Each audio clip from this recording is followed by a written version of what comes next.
দ্বিতীয় দফা ভোটের আগে আরও অস্বস্তি রাজ্যের শাসক দল তৃণমূল কংগ্রেসের।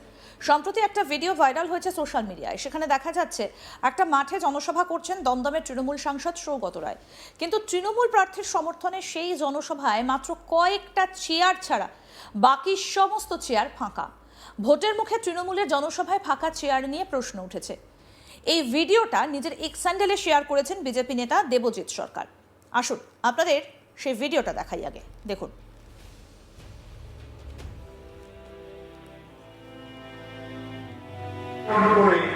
অভিভাবককে মারছে বিজেপি 17টা মুখ্যমন্ত্রী বাংলায় ঘুরছে, একা একটা মেয়ে তাকে কেন শক্তি বেষ্টন করে অভিভাবককে মারছে। বিজেপি 17টা মুখ্যমন্ত্রী বাংলায় ঘুরছে, একা একটা মেয়ে তাকে কেন শক্তি বেষ্টন করে অভিভাবককে মারছে। বিজেপি 17টা মুখ্যমন্ত্রী বাংলায় ঘুরছে। প্রসঙ্গত বলি, কয়েকদিন আগেই ভবানীপুরে খোদ মমতা ব্যানার্জির নির্বাচনী সভায় ফাঁকা চেয়ারের ছবি ভাইরাল হয়েছিল সোশ্যাল মিডিয়ায়, জানিয়ে রীতিমতো শোরগোল পড়ে যায়। খোদ নিজের নির্বাচনী এলাকা ভবানীপুরেই মমতা ব্যানার্জির সভায় লোক হচ্ছে না, এই প্রশ্ন ওঠে, যা বিরোধী বিজেপির হাতে ভোটের মুখে নতুন অস্ত্র তুলে দেয়। শনিবার 25শে এপ্রিল ভবানীপুরের চক্রবেরিয়ার 70 নম্বর ওয়ার্ডে সভা ছিল মমতা ব্যানার্জি।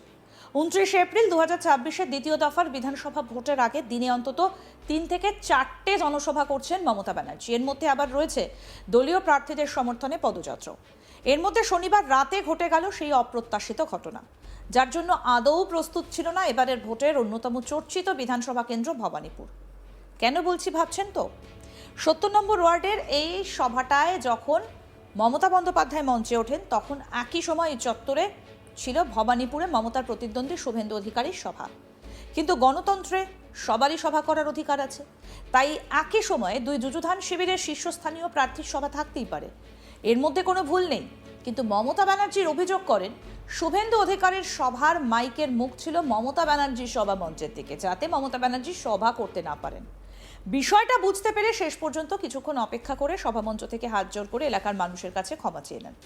এরপর তিনি বলেন তিনি এভাবে সভা করতে পারবেন না, তিনি এই অসভ্যতা মেনে নেবেন না, তিনি এর বিরুদ্ধে আইনি পথে লড়বেন। তিনি বলেন, আপনারা আমায় ক্ষমা করবেন, অনুমতি নিয়েই সভা করছিলাম, আমি এই অসভ্যতা করতে পারবো না, এই বিষয়ে আইনি লড়াই লড়ব, আমি এই পরিস্থিতিতে সভা করতে পারবো না, আমি এখানে র্যালি করে দেব, আপনারা আমায় ভুল বুঝবেন না, আপনারা আমায় ভোটটা দেবেন। কি বলেছেন মমতা ব্যানার্জি, শুনুন। সামনে চিৎকার করছে যাতে মিটিংটা করতে না পারি। মা ভাই বোনেরা আমায় ক্ষমা করবেন, আমি আপনাদের সবার কাছে ক্ষমা চেয়ে নিচ্ছি, আমি কালকে এখানে র্যালি করে দেবো, আমি এই অসভ্যতামিটা করতে পারবো না, এটা খুব ইনসাল্টিং, এটা খুব হিউমিলিয়েশন। আমি আপনাদের নমস্কার জানিয়ে আমি বিদায় নিচ্ছি, আমায় ক্ষমা করবেন, যদি পারেন ভোটটা আমায় দেবেন, আমার সিম্বল নাম্বার 2। বাট এর প্রতিবাদে আপনাদের কিন্তু ভোটটা দিতে হবে। আমাকে মিটিং করতে পর্যন্ত দিচ্ছে না, আমাকে মিটিং করতে আমি পারমিশন নিয়েছি অফিসিয়ালি, তাও। এখন প্রশ্ন উঠেছে মমতা ব্যানার্জির নিজের গড় ভবানীপুর, সেখানে সভা করতে এসে এত সহজে কেন জমি ছাড়লেন তিনি? তাহলে কি তিনি আগে থেকেই বিপুল আঁচ করতে পেরেছেন? দ্বিতীয় দফার ভোটের আগে কিছু বার্তা পেয়েছেন মমতা? নইলে হঠাৎ করে কেন এভাবে শুধুমাত্র বিরোধী শিবিরের মাইকের দোহাই দিয়ে সভা না করেই মঞ্চ থেকে নেমে গেলেন? যদিও এই বিষয়ে রাজ্য বিজেপির সোশ্যাল মিডিয়া অ্যাকাউন্টে একটা ছবি পোস্ট করা হয়েছে, যে ছবিতে দেখা যাচ্ছে মমতা ব্যানার্জির সভায় বেশিরভাগ চেয়ারই খালি। ওই পোস্টে আরও লেখা রয়েছে, ডুবতে থাকা নৌকায় কেউ থাকতে চায় না, সব সময়ই সব কিছুর উত্তর দেওয়া। মমতা ব্যানার্জি যখন মঞ্চে বক্তৃতা দিচ্ছিলেন তখনই সভার এই অবস্থা। বিদায় এখন শুধু সময়ের অপেক্ষা। এরপরই প্রশ্ন উঠতে শুরু করেছে, তাহলে কি সত্যিই সভাস্থলে বেশি জমায়েত হয়নি বলেই মমতা সভা না করে মঞ্চ থেকে নেমে গিয়েছিলেন? এদিকে মমতার সভা না করে এলাকা ছাড়ার খবর পৌঁছে গিয়েছিল শুভেন্দুর কানেও। তিনি শনিবার ভবানীপুরের সভামঞ্চ থেকে বলেন, ভবানীপুর বিধানসভা কেন্দ্রে যে বিজেপি বেড়ে গিয়েছে তা ওদের শারীরিক ভাষা বলছে। ভবানীপুরে সভা করার জন্য আমাদের অনুমতি দিয়েছিল, কালীঘাটে সভা করার অনুমতি দেয়নি। এরপরে নির্বাচন কমিশন কালীঘাটের ওসিকে সরিয়ে দিয়েছে। কি বললেন বিজেপির প্রার্থী শুভেন্দু অধিকারী, শুনব।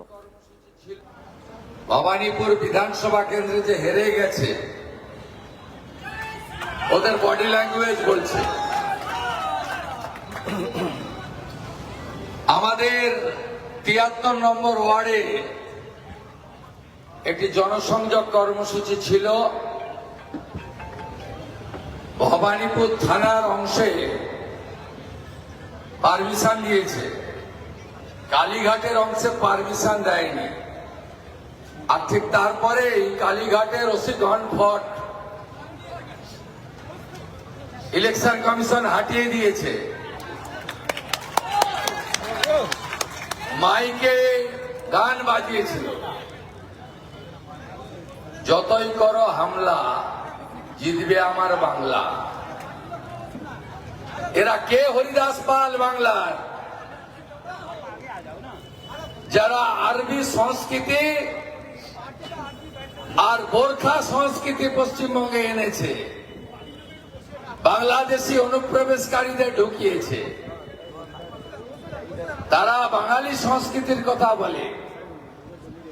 আর একটু আগে একটা তোলাবাজ চিটিংবাজ কাউন্সিলর এখানে এসেছিল, আপনারা ভালো করে পালিশ করে দিয়েছেন। 27 তারিখ সন্ধ্যা 6টার পরে এদের একটা গুন্ডাকে রাস্তায় থাকতে দেব না।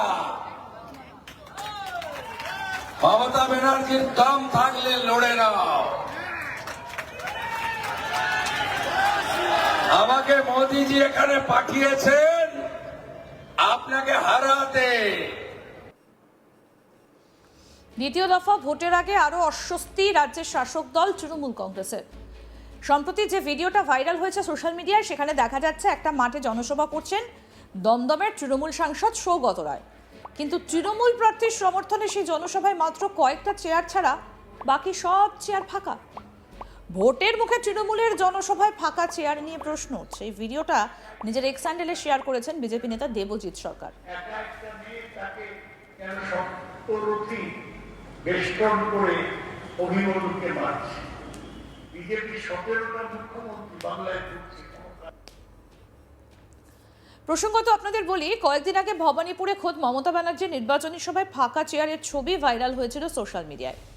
জানিয়ে রীতিমতো শোরগোল পড়ে যায়। খোদ নিজের নির্বাচনী এলাকা ভবানীপুরেই মমতা ব্যানার্জির সভায় লোক হচ্ছে না, এই প্রশ্ন ওঠে, যা বিরোধী বিজেপির হাতে ভোটের মুখে নতুন অস্ত্র তুলে দেয়। শনিবার 25 এপ্রিল ভবানীপুরের চক্রবেড়িয়ার 70 নম্বর ওয়ার্ডে সভা ছিল মমতা ব্যানার্জির। 29 এপ্রিল 2026-এর দ্বিতীয় দফার বিধানসভা ভোটের আগের দিন অন্তত 3 থেকে 4টি জনসভা করেছেন মমতা ব্যানার্জি। এর মধ্যে আবার রয়েছে দলীয় প্রার্থীদের সমর্থনে পদযাত্রাও। এর মধ্যে শনিবার রাতে ঘটে গেছে এই অপ্রত্যাশিত ঘটনা, যার জন্য আদৌ প্রস্তুত ছিল না এবারের ভোটের অন্যতম চর্চিত বিধানসভা কেন্দ্র ভবানীপুর। আরও আপডেট পেতে দেখতে থাকুন আজ তাক বাংলা। সাবস্ক্রাইব করুন, নোটিফিকেশন পেতে বেল বাটন অপশন প্রেস করুন।